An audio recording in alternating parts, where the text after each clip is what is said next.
পিউস কিচেনে স্বাগতম। আজকে রূপচাঁদা মাছ ভুনা করছি বন্ধুরা। চুলায় প্যান বসিয়ে দিয়ে প্যানটা গরম হয়ে গেলে সরিষার তেল দিয়ে দিয়েছি, সামান্য জিরা ফোড়নে দিলাম, নেড়ে চেড়ে লবঙ্গ, এলাচ, দারচিনি দিয়ে দিলাম। হালকা বাদামি কালার হয়ে গেলে বাটা মশলাগুলো দিয়ে দিলাম। আদা, রসুন, কাঁচা লঙ্কা একসঙ্গে বেটে নিয়েছি, দিয়ে দিলাম। ভিডিওটা লং হবে, ধৈর্য সহকারে দেখবেন সবাই। বাটা মশলাগুলো নেড়ে চেড়ে এখন পেঁয়াজ কুচিগুলো দিয়ে দিলাম। পেঁয়াজ কুচি দিয়ে ভালো করে নেড়ে চেড়ে নিতে হবে যাতে মশলাগুলো তলে না লেগে যায়। মশলা কষানোর জন্য আধা চা চামচ লবণ দিয়ে দিলাম।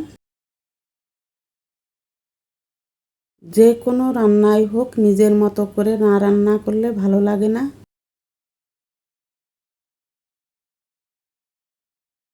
বাটা মশলাগুলো ভালো করে কষিয়ে নিয়েছি, এখন গুঁড়া মশলাগুলো দিয়ে দিলাম। গুঁড়া মশলাগুলো ভালো করে কষিয়ে নিব। মশলা কষানোর জন্য সামান্য জল দিয়ে দিলাম।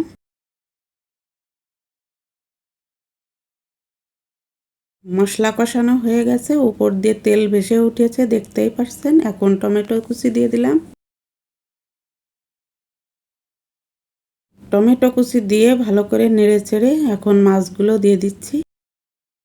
মাছগুলো আমি লবণ মেখে রেখে দিয়েছিলাম 10 মিনিট।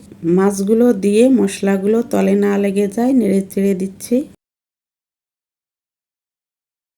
কিছুক্ষণ পর মাছগুলো উল্টিয়ে দিচ্ছি যাতে মাছের গায়ে মশলাটা লাগে। মনে হচ্ছে হলুদ লবণ কম হয়েছে, তাই আধা চা চামচ লবণ, আধা চা চামচ হলুদ দিয়ে দিলাম। পরিমাণ অনুযায়ী 2 বাটি জল দিয়ে দিলাম। জলটা দিয়ে ভালো করে নেড়ে চেড়ে দিচ্ছি।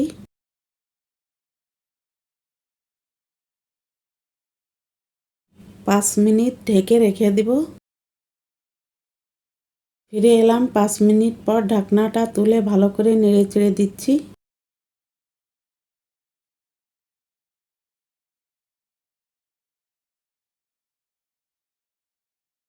5 মিনিট ভালো করে জাল করে নিতে হবে, ঝোলটা ঘন হয়ে যাবে আর মাছটাও সুন্দর সেদ্ধ হয়ে যাবে। 5 মিনিট জাল করে নিয়েছি। স্বাদের জন্য উপর দিয়ে আধা চা চামচ চিনি দিয়ে দিলাম।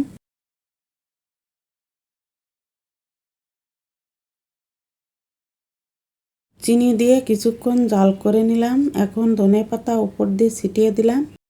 2 মিনিটের জন্য ঢাকনা দিয়ে ঢেকে জাল করে নিতে হবে। এই যে 2 মিনিট পর ফিরে এলাম। এই যে রূপচাঁদা মাছ ভুনা প্রায় হয়ে গেছে, নেড়ে চেড়ে এখন নামিয়ে নিব।